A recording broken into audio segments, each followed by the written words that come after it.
Jenkins remains in jail tonight with no bond, charged with murdering his mother and 15-year-old brother. Police say the mother, identified as Dana Jenkins, and the juvenile were found inside a home on Snowden Drive Monday. Yeah, CBS 17's Baron James joins us live outside that home tonight. Baron, you've learned Jenkins was on parole after being released from prison just last week. Yeah, Angela and Liz. In fact, 1 week ago today, his family tells me, he got out of prison and came here to this house, this duplex, his mom's home, apartment A, where police found the suspect as well as the bodies of his mother and little brother. He knew they was coming to get him. Wilson police arrested and charged 25-year-old Deron Dante Jenkins with 2 counts of first-degree murder in the deaths of his mom, 50-year-old Dana Vanessa Jenkins, and his little brother, a 15-year-old. Their cousin, who also lives next door, Wanilla Carnegie, told me she dreaded this day would come. I'm hurt because I knew he was going to do something. You can just see he was so fidgetive.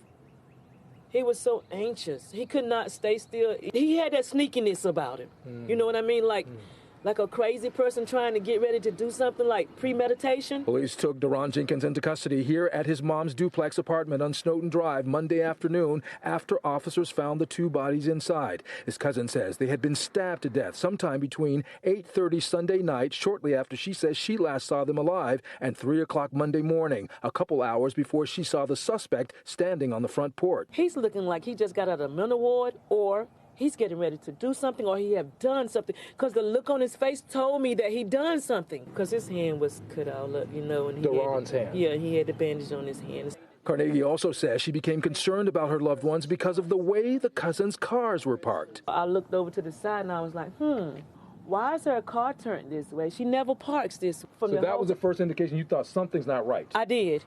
This all happened 6 days, Carnegie told me, after Deron Jenkins got out of prison. He's just getting out of prison. And that was connected to his attacking his mom, you Yeah, say? for beating his mama. She was a very sweet person. Anything she can do for you, she'll do it.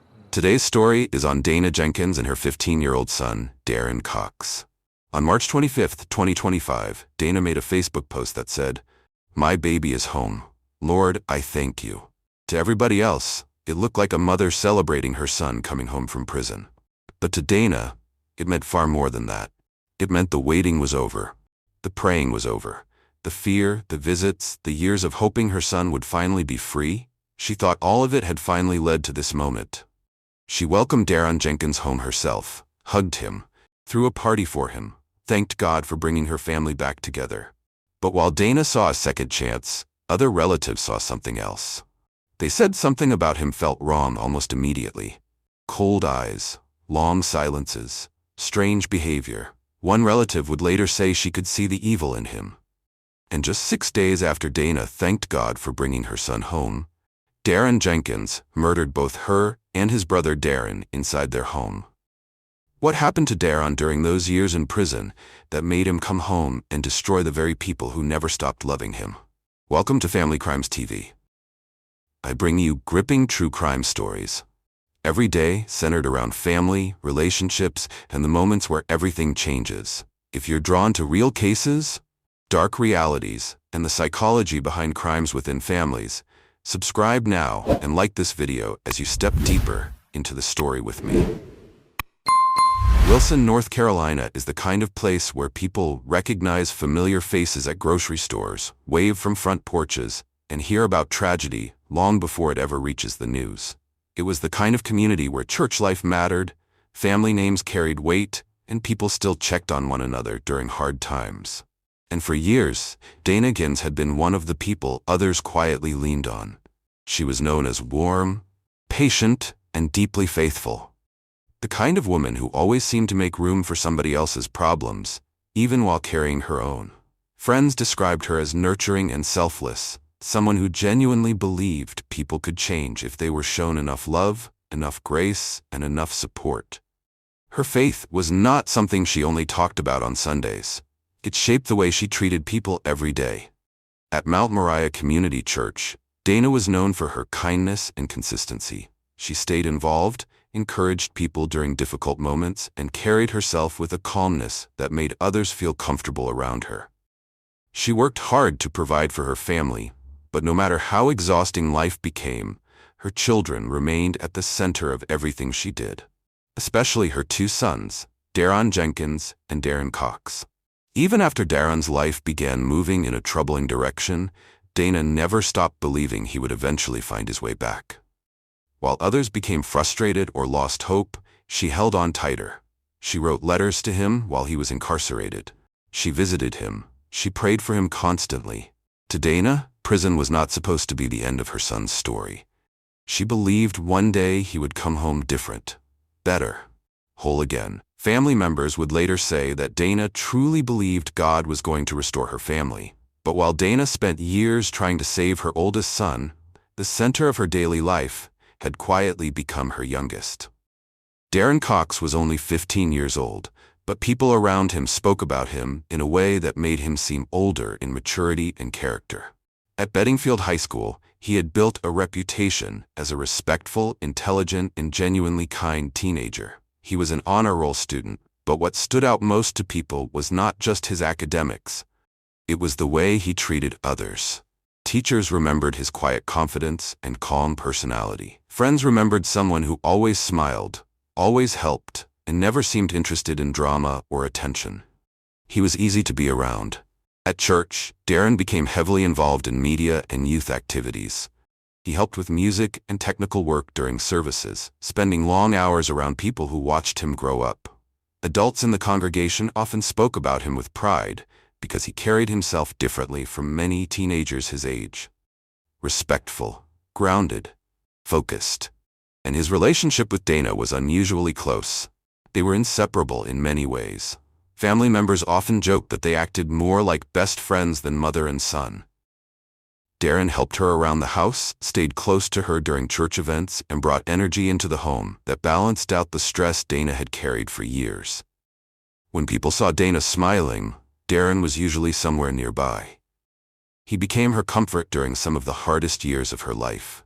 But even while peace existed inside that home between Dana and Darren, there was always another reality hanging over the family in the background. Darren's absence, his legal troubles, his time behind bars. Long before prison, Darren had already started building a criminal record. What began as theft and smaller crimes gradually escalated into more serious behavior. There were break-ins, stolen firearms, and repeated encounters with law enforcement. Family members tried to help him repeatedly, but the pattern kept continuing. Eventually, he was sentenced to prison after charges connected to breaking into homes and stealing guns. And while Dana never abandoned him emotionally, incarceration only seemed to deepen concerns surrounding him. Reports later revealed that Darren accumulated multiple disciplinary issues while incarcerated, including violent incidents and threatening behavior. He was denied parole twice because of his conduct behind bars. To many people outside the family, those details painted a troubling picture. But to Dana, he was still her son, still someone worth fighting for. Meanwhile, Darren continued growing up while his older brother remained absent from the home. Years passed with Dana trying to balance hope for one son while protecting the peace she had built with the other. Then March 25, 2025 finally arrived. For Dana, it felt like the answer to years of prayer. She picked Darren up herself after his release from prison. Family members gathered, food was prepared, decorations were placed around the house. There was a handmade welcome home atmosphere surrounding Snowden Drive that day. Dana embraced her son emotionally, relieved that he was finally back home after years away. And later, she made the Facebook post that would eventually haunt everyone who saw it afterward. "My baby is home. Lord, I thank you." To Dana, it represented healing, restoration, a second chance for her family. But while Dana saw hope, others immediately noticed something that unsettled them. Relatives would later describe Darren as distant and emotionless during the celebration. In photographs taken that day, family members remembered his blank stare and cold expression. While everyone else smiled and embraced one another, he appeared disconnected from the moment completely. Some people described an uneasiness they could not explain. One relative later admitted she felt like she could see evil in his eyes. At first, people tried to ignore the feeling. But once the celebration ended and life inside the home settled into routine again, the atmosphere began changing almost immediately. Darren barely spoke. He paced through the house late at night, Sometimes relatives would notice him standing silently near windows for long stretches without saying anything. Other times he appeared distracted or detached during conversations, almost as if his mind was somewhere else entirely. Family members noticed sudden mood changes, strange silences, and behavior that made people increasingly uncomfortable around him. One night, someone saw him standing motionless outside Darren's bedroom door in the hallway, silent, still, just staring. The image disturbed everybody who witnessed it, but nobody wanted to upset Dana. She had waited years for this moment, years believing her son would eventually come home changed. Nobody wanted to be the person who shattered that happiness. Then there was the hand injury. Darren suddenly appeared with his hand wrapped in a makeshift bandage, refusing to explain what happened. Shortly afterward, he asked Dana for $200, claiming he needed to buy a few things. Dana handed him the money without hesitation. Later, investigators would discover purchases connected to bleach, duct tape, and a hunting knife. By then, fear had already started creeping quiet Snowden Drive. And with every passing day, the tension inside that home kept building toward something nobody fully understood yet. But several people had already begun fearing. March 31st, 2025, started like an ordinary Monday in Wilson. Outside the home on Snowden Drive, nothing looked unusual. Cars moved through the neighborhood normally, people went to work. Children came home from school. But inside Dana Jenkins' house, the tension that had been quietly building for days was reaching its breaking point. Exactly what unfolded inside the home during those final moments has never been fully laid out publicly, but sometime that afternoon, the violence began. The same home Dana had worked so hard to fill with faith, forgiveness, and stability suddenly became the center of unimaginable horror. At around 5:30 p.m., a confusing emergency call came into dispatch. The person on the line was unclear, and operators struggled to fully understand what was happening, only that something was terribly wrong. Officers were immediately sent to the home on Snowden Drive. When police arrived, the outside of the house appeared almost completely normal. There were no obvious signs of forced entry. No chaos spilling into the street. Dana's vehicle was still outside. The porch sat quiet. But when officers attempted to make contact, the door would not open. What they found after entering the home would leave even experienced officers shaken. Dana Jenkins had been stabbed to death inside the house she had spent years trying to hold together. Further inside the home, officers found 15-year-old Darren Cox. Evidence at the scene suggested he may have tried to get away during the attack, but he never made it out. The violence inside the house was described as extreme, the kind of scene that stays with investigators long after they leave it behind. And then came the detail that stunned the entire community even more. Darren Jenkins was still inside the house when police arrived. He did not run. He did not fight officers. Reports described him as calm during the arrest, almost emotionless. Within hours, authorities announced that Dana's oldest son had been charged with murdering both his mother and younger brother. News spread through Wilson almost immediately. People struggled to process what they were hearing. A mother and teenage son murdered inside their own home. The suspect, her recently released son. For many people, it did not even sound real at first. Neighbors gathered outside the crime scene in disbelief while police tapes surrounded the home. People who had seen Dana smiling days earlier now stood outside trying to understand how everything had collapsed so quickly. Just released from prison last week, is now charged with killing his mother and younger brother after they were found dead in their Wilson County home on Monday. Today, a family member who lives right next door is talking with WITN. Amarachi Uche is live in Wilson with more. And Amarachi, what did they tell you? Yeah, Darren Jenkins is facing 2 counts of first-degree murder after police say he killed his mother and younger brother. They were found dead here in this home behind me. Now the cousin of the mother is speaking to us, trying to figure out how this could have happened. I always smile. I can see her smile right now.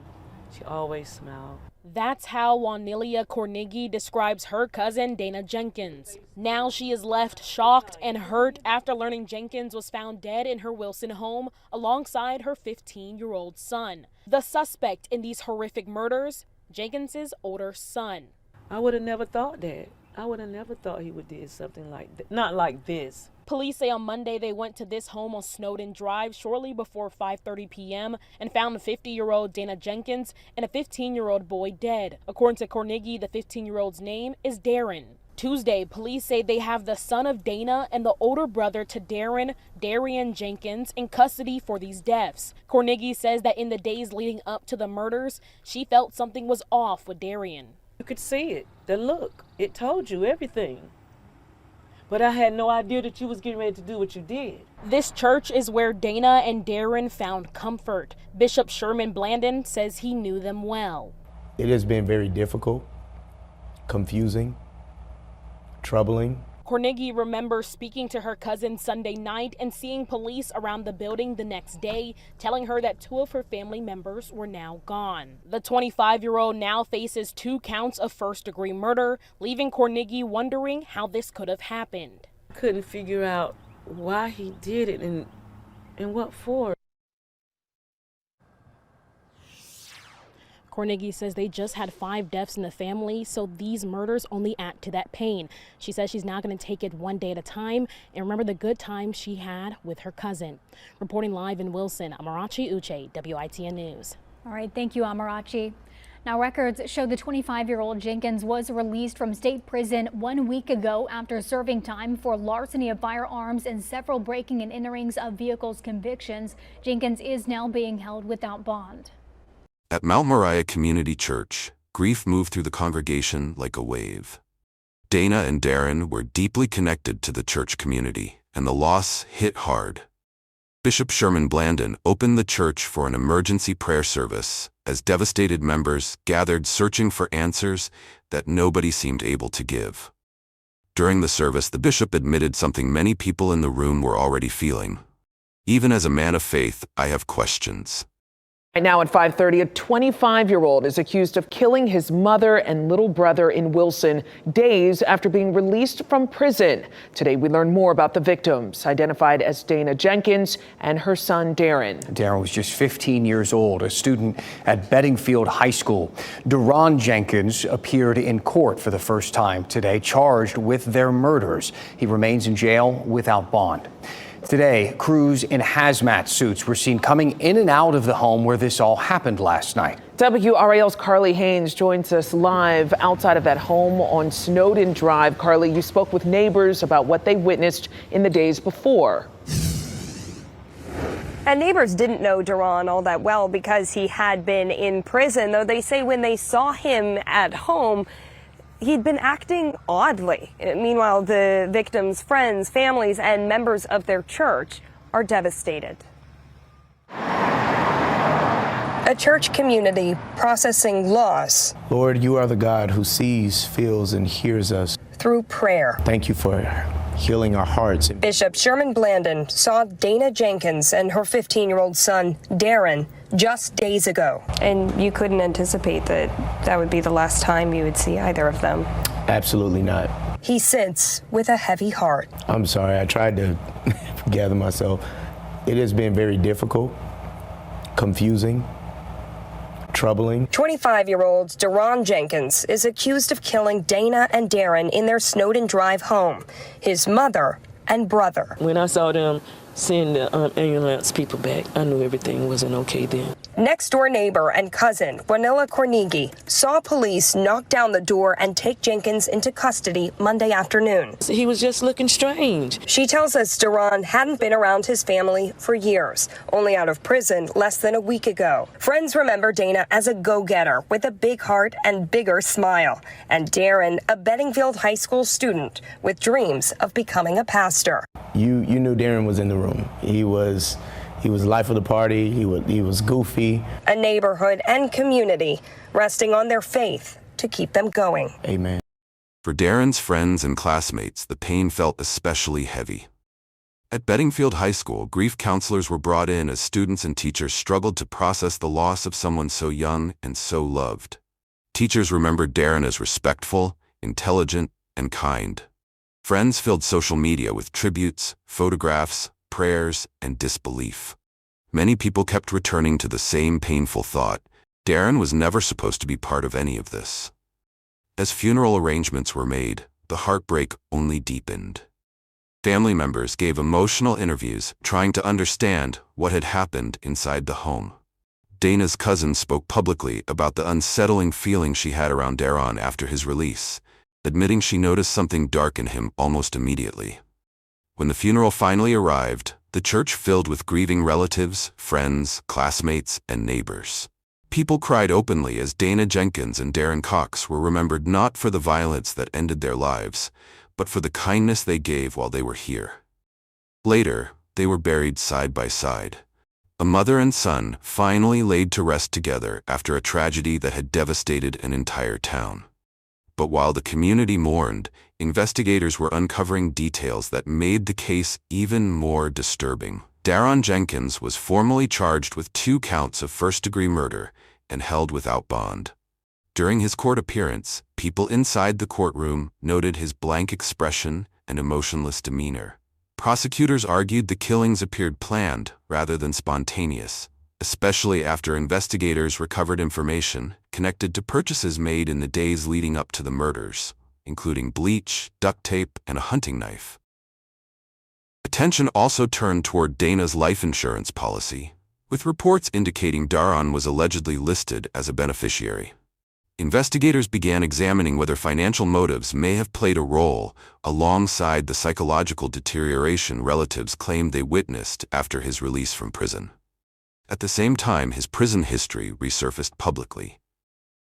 The violent disciplinary issues, the threats, the denied parole hearings. Questions quickly followed about whether enough warning signs had been missed before his release. But beyond the investigation, the courtroom, and the headlines, the hardest thing for many people to process was the emotional weight of Dana's final days. Because 6 days earlier, she was celebrating. 6 days earlier, she believed her family had finally been restored. That Facebook post remained frozen online for everyone to see. "My baby is home. Lord, I thank you." A mother thanking God because she believed love, faith, and forgiveness had finally brought her son back home safely. Instead, within less than a week, funeral flowers would surround both her and Darren. And for many people following the case, that became the most haunting part of all. Not just the violence itself, but the trust behind it. Dana opened her home because she believed her son deserved another chance. She believed the years in prison had changed him. She believed her family could heal. But somewhere between that Facebook post and the flashing police lights outside Snowden Drive, that hope turned into horror. From "My baby is home" to 2 graves beside each other in just 6 days. Thank you for watching Family Crimes TV. If you've been following these gripping true crime stories with me, make sure you subscribe because I bring you powerful, thought-provoking crime videos every single day. If this case stayed with you, there's more waiting for you here. See you in the next one.